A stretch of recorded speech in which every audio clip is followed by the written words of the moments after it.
Xəritədə rəqəmlə göstərilmiş dövlətlərin Fransadan fərqli cəhətlərini cədvələ görə müəyyən edin.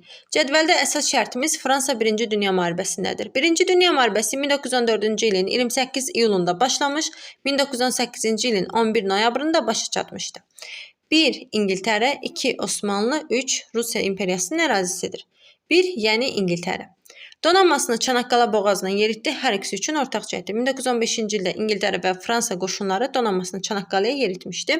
Tank və təyyarə istehsalına görə Almaniyadan öndə idi, hər ikisi üçün ortaq cəhətdir. Xüsusilə İngiltərə tank istehsalına görə birinci, Fransa isə ikinci yerdə idi 1-ci Dünya müharibəsi dövründə və İngiltərə hərbi hava qüvvələri yaradan ilk dövlət olmuşdu. Cənubi Azərbaycan ərazisini işğal etdi. 1917-ci ilin sonlarında işğal etmişdi İngiltərə. Fransa isə ümumiyyətlə Cənubi Azərbaycana qoşun yeritməmişdi.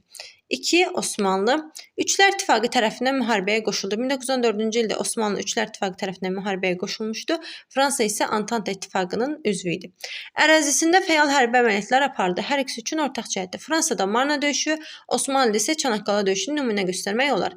Heç bir hərbi ittifaqa qoşulmadı, yanlışdır. Fransa Antanta İttifaqında idi. Osmanlı isə əvvəllər Üçlər İttifaqı, sonra isə Dördlər İttifaqı adlanan ittifaqda idi. 3. Rusiya Alman qoşunlarının hücumuna məruz qaldı. Fransa Marna döyüşündə, Rusiya isə Tannenburg döyüşündə Almanların hücumuna məruz qalmışdı. Hər ikisi üçün ortaq cəhətdir.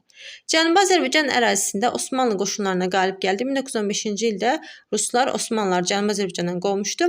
Fransa isə ümumiyyətlə Cənubi Azərbaycana qoşun yeritməmişdi. Separat sülh bağlayaraq müharibədən çıxdı. 1918-ci ilin 3 martında Rusiya separat sülh bağlayaraq müharibədən çıxır, lakin Fransa sona qədər mübarizə aparır. 1-ə C, 2-yə A, 3-ə B, C.